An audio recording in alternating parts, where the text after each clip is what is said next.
नमस्कार, सादर जय जिनेंद्र। क्षमा ब्रेकिंग जैन न्यूज प्रतिदिन प्रातः, दोपहर एवं रात्रि में देश भर से संपूर्ण जैन समाज से संबंधित सही और सकारात्मक समाचारों के लिए देखना और सुनना न भूलें। साथ में आपसे विनम्र निवेदन है कि यदि आपने इस चैनल को सब्सक्राइब नहीं किया है तो कृपया अवश्य कीजिए और शेयर और लाइक करके धर्म प्रभावना में सहयोगी एवं सहभागी बनिए।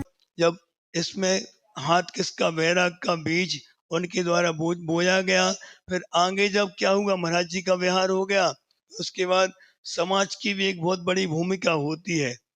जब भी किसी के अंदर वैराग का बीज उत्पन्न होता है, जैसे महाराज जी आपको भी कार्त की अनुप्रेक्षा पढ़ा रहे, तो कार्त की अनुप्रेक्षा जब गुरु जी पढ़ाते थे तो वैराग्य से प्रत्येक प्राणी भर जाता था। लेकिन अब वैराग्य का बीज बो दिया महाराज जी लोगों ने, उसके बाद फिर जिम्मेदारी किसकी होती है? उस वैराग के बीज को पल्लवित करने की, सुरक्षित करने की, क्योंकि विषयों के बीच में रहने वाला ज्यादा देर तक वैराग स्थिर नहीं रख सकता, ये बात तय है। अगर उसको सही संगति नहीं मिली, समाज का सही माहौल नहीं मिला, तो वो अंकुर भी धीरे धीरे करके और डल हो जाता, उसकी अंकुरण क्षमता समाप्त हो जाती अगर उसको सही माहौल नहीं दिया गया। इसी प्रकार हमारी समाज जहाँ हम रहते थे, वहां पे कई परिवार ऐसे थे जहां से आरिका, मुनि आरिका, आचार तक निकले ऐसे, तो उनका माहौल हमें मिला, संगति मिली, उन्होंने खूब उत्साह वर्धन किया हमारा। ऐसा नहीं कि टांट कसे हो, हाँ टांट कसने वाले भी थे, लेकिन संभालने वाले भी थे। संभालने वाले जोरदार मिल गए तो यहाँ तक आ गए, और नहीं मिलते, कांटे ही कसने वाले मिलते जाते तो वैराग का बीज बह जाता। ये बात पक्की है, और ये भी हमने अनुभव किया अच्छे से इन सालों में, इन वर्षों में अनुभव किया बहुत अच्छे से कि आगे जब बढ़ते हैं तो मोक्ष मार्ग में जब बढ़े, अब बात अभी ग्रस्तों की हो गई हमारी, अब मोक्ष मार्ग की बात करें तो मोक्ष मार्ग में जब बढ़े आगे, तो वहां पे गुरुदेव का साथ मिला, और ऐसे ऐसा प्रबल निमित्त था वो। उपादान शक्ति सबकी अपनी अपनी होती है, वैराग्य का जीव के अपने अपने कर्म का उदय, उपसम चैचे उपसम चलता रहता। लेकिन अगर ऐसा प्रबल निमित्त मिल जाए कि जो आंधियां आने पर भी जो संभाले रखे, जब पतंग उड़ाता बच्चा तो क्या करता है, खूब आसमान में पतंग उड़ती है, खूब हिलोरे खाती, खूब गोटे खाती, वो खूब बड़ी बड़ी छलांगे लगाती, लेकिन किसकी दम पे लगाती वो छलांगे? डोर की दम पे। जब डोर मजबूत हाथों में होती है, ऐसे हाथ कि जो कई लाखों प्राणियों को तारने वाले हाथ हों, ऐसे हाथों में अगर डोर हो तो निश्चित है कि वो अपने मंजिल तक जरूर पहुंचे थी और सफलता से वापस आएगी। इसी प्रकार हमें गुरुदेव का साथ मिला और अच्छा माहौल मिला संघ का। लेकिन कहते हैं आगम में स्पष्ट लिखे वचन कि आचार्यों का साथ जब तक रहता है, गुरु का साथ, तब तक तो जो जिनके कारण संयम से पैर उखड़ जाएं, ऐसे त्रिस्थानी चतुस्थानी कर्म उदय में नहीं आते, साता साता दोनों। त्रिस्थानी चतुस्थानी यानी संयम बना नहीं रह सकता। जिनका त्रिस्थानी जब सूतक होती ना आप लोगों के यहाँ, तो त्रिस्थानी चतुस्थानी कर्म का उदय आता, तो फिर क्या होगा, संयम से पैर लड़खड़ा जाते। तो फिर ऐसा जैसे ही आचासी से दूर होते हैं, अपने आप वैराग्य जिनका मजबूत होता है, महाराज जी लोग हैं जैसे बड़े बड़े महाराज जी हैं, उनकी बात हम नहीं कर रहे, लेकिन छोटे मोटे हम लोग महाराज जी हैं, तो उनके लिए बहुत समय लगता संभलने में। महाराज जी को तो 20 वर्ष का समय मिला, इन्होंने अच्छे से आचासी ने ऐसा मजबूत बना दिया, अब संयम से पैर सवाल नहीं उठता लड़खड़ाने के। तो फिर जैसे ही गुरु के चरण छूटते हैं, तो जो हमें पहले जो बीमारियां होती थी, एक बार की घटना बताएं, आचार्य कैसे उत्साह बढ़ाते हम लोगों का। एक बार हम केसगंज किया था हमने 2015 में, ये बात है तिलवारा घाट जबलपुर की, 45-46 टेम्परेचर था उस समय, और केसगंज था। केसगंज के बाद हमारा नियम था कि हम सामयिक खड़े होके करते थे, तो सामयिक 2.5 घंटे की हम खड़े होके कर रहे थे, दोपहर का वक्त था, और ऐसे स्थान पे किया कि जहाँ आना जाना ना हो किसी का, छुप के बिल्कुल एकदम। वो जहाँ पे टीन सेट था, वो आचार्य थी बहुत तेज, लेकिन वहां कोई आता नहीं था, अच्छा स्थान था। तो वहां पे हम खड़े हो गए, सामायिक करने लगे अपनी, और दीवार तरफ मुंह कर लिया, सामायिक कर रहे थे। उसी समय आचार्य श्री को क्या मालूम क्या हुआ, और हमारे विपरीत दिशा में वो लघु शंका जाते थे रोज। उस दिन आचार्य श्री उस दिशा में लघु शंका आ गए, और लघु शंका जैसे कि लघु शंका करके आए और कायोत्सर्ग कर रहे थे, और दीवार तरफ मुंह करके कायोत्सर्ग किया। हमें क्या मालूम कहाँ से देख लिया उनने, आचार्य ने, और देखा, और फिर चुपके से कायोत्सर्ग पूरा करके बिल्कुल चुपचाप, हमें कुछ नहीं पता क्या हो रहा क्या नहीं हो रहा। आचार्य ने मधुर को, मधुर था उस समय ड्यूटी पे, मधुर को बुलाया, चुपके से इधर आओ, ऐसा इशारा किया, बोले नहीं, इशारा करके बुलाया। मधुर आया, मधुर ने कहा जी आचार्य। आचार्य ने चुपके से कहा, दो लोग जाओ, पाटा लाओ। तो आचार्य ने छोटी वाली चौकी बुलाई, आचार्य ने वहां पे वहीं बैठ गए, गैलरी में बैठे, और चुपचाप मधुर ने बताया, हमारे लिए लोगों ने बताया कि आचार्य लोग, बहुत भीड़ लगी थी सामने देखने वालों की दूर पे वहां पे, तो गैलरी बहुत लंबी थी। आचार्य ने बैठे आचार्य और पिच्छी उठा के नमोस्तु कर रहे हो। किसको? एक छोटे से 3 साल मात्र दीक्षा के हुए थे, 2 साल के श्रवण को नमोस्तु करके उनने, और अपना क्या किया, आचार्य ने मूलाचार को चरितार्थ कर दिया। मूलाचार में लिखा है कि हे श्रवण, यदि तू शुद्ध उपयोग चाहता है तो जो शुद्ध उपयोग में लीन है, जो सामायिक कर रहे हैं श्रवण, उनकी वंदना करो, कोई भी हो।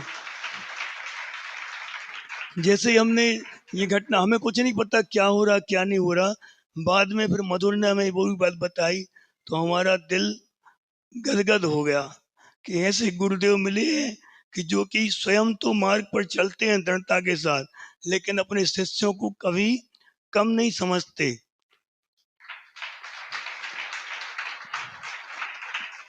वो ये बात अच्छे से जानते हैं आचार्य कि ये मार्ग जो है हमारा चलाया नहीं है, ये मार्ग किसका है? श्रमण परंपरा है, ये आचार्यों के द्वारा चलाई गई परंपरा है। जो भी आचार्य पद पर बैठेगा वो बहुमान सम्मान का पात्र होगा।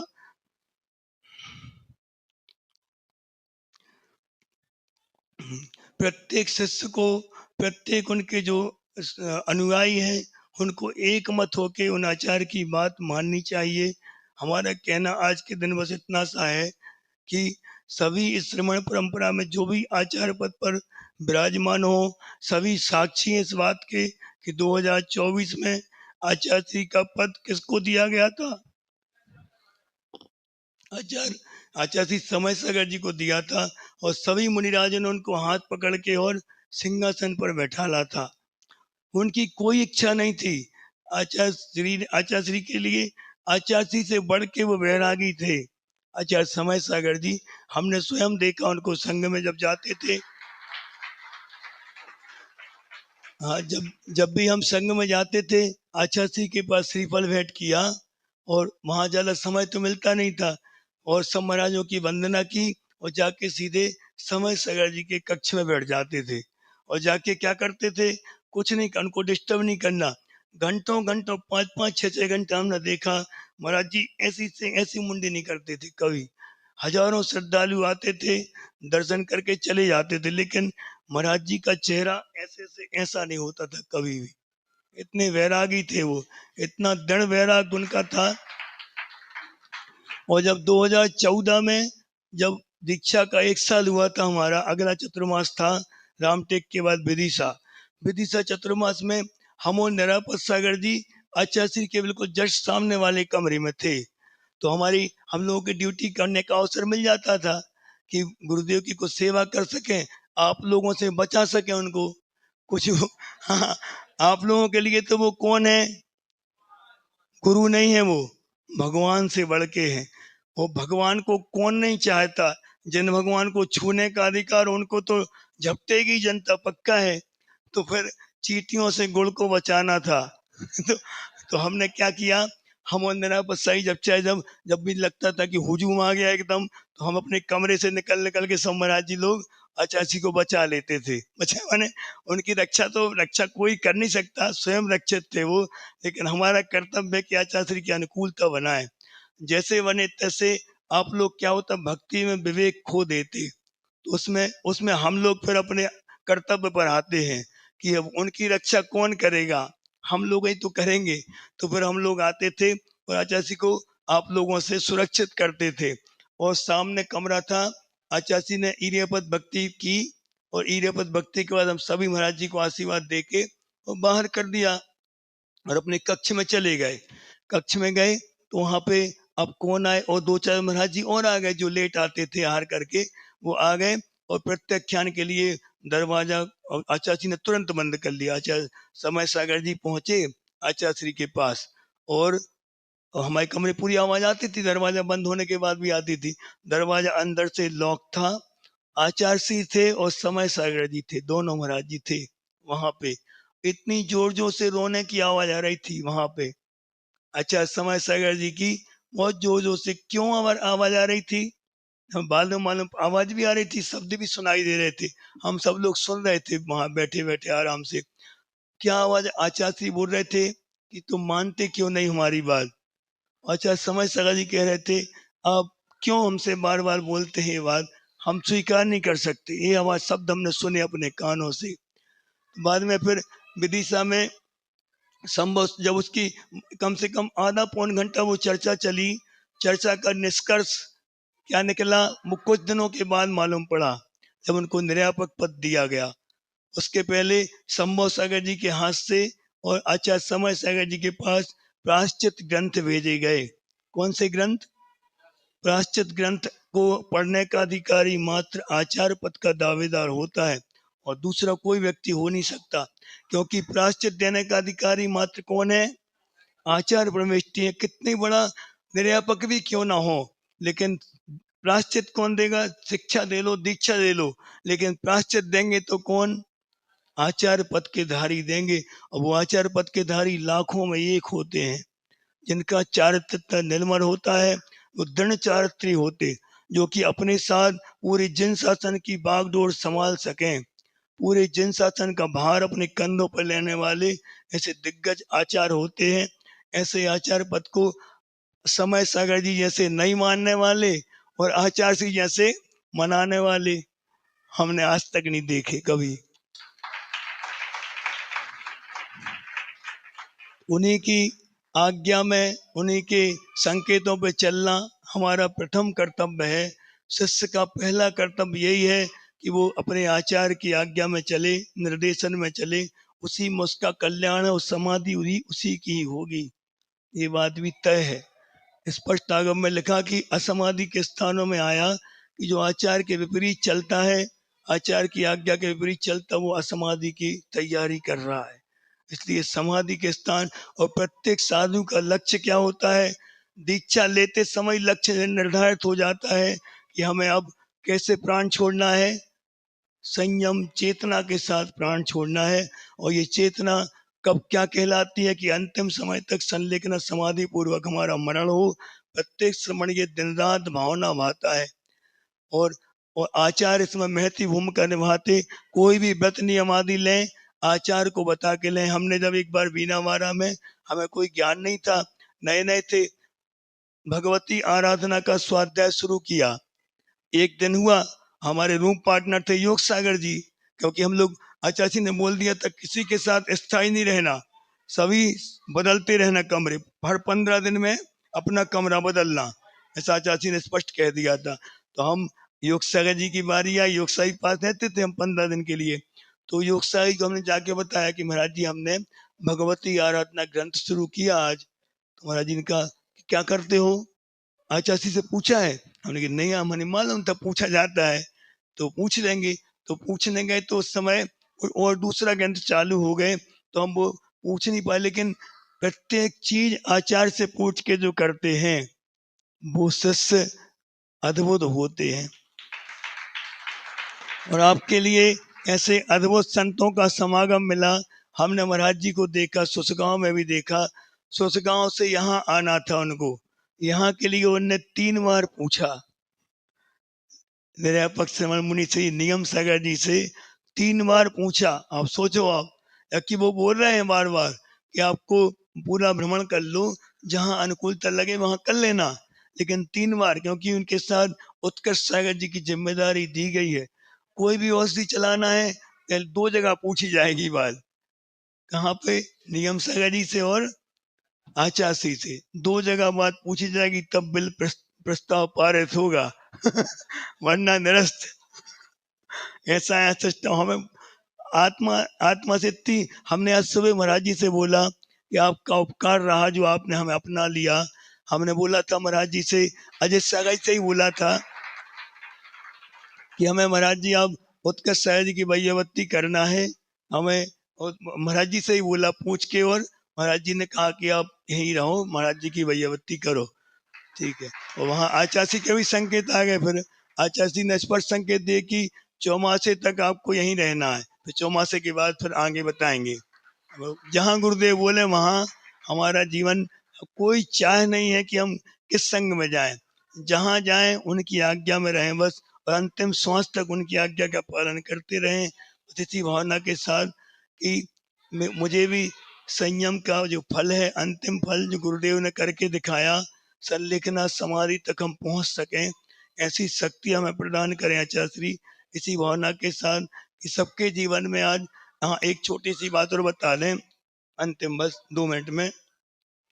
आज लोगों ने खूब गिफ्ट दी, कोई ने डायरियां दी, कोई ने पेन दिए, कोई ने पेंसिलें दी, कोई ने ड्राइंग बुक दी, जो जिसको अच्छा लगा कि महाराज जी को अनुकूलता रही। कोई ने ग्रंथ दिया, प्रवचन सार आदि ग्रंथ दिए।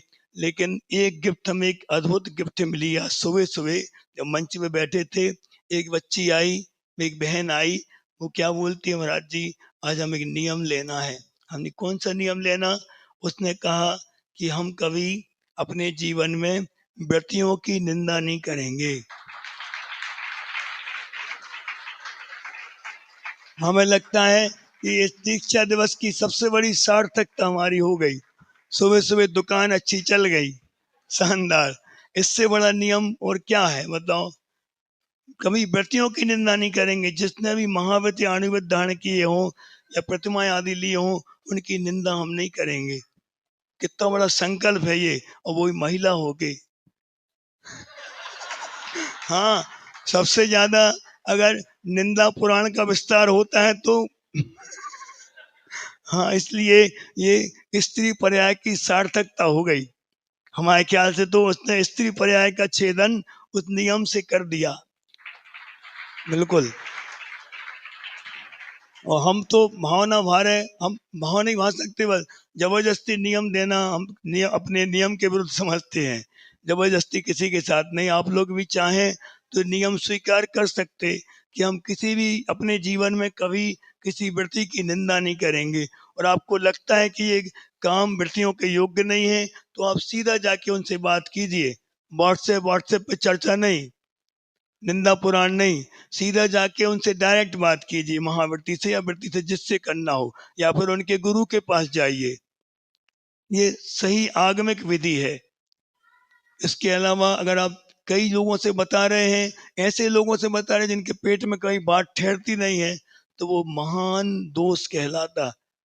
इसलिए आपको इन सब कारणों से बचना। आज संयम का दिन है, और हम भी भावना भाते कि आपके जीवन में संयम के बाधक कोई भी तत्व ना आए। इसलिए आप लोग भी इस नियम का पालन कर सके तो करें। ऐसी भावना के साथ शासन नायक श्री महावीर भगवान की।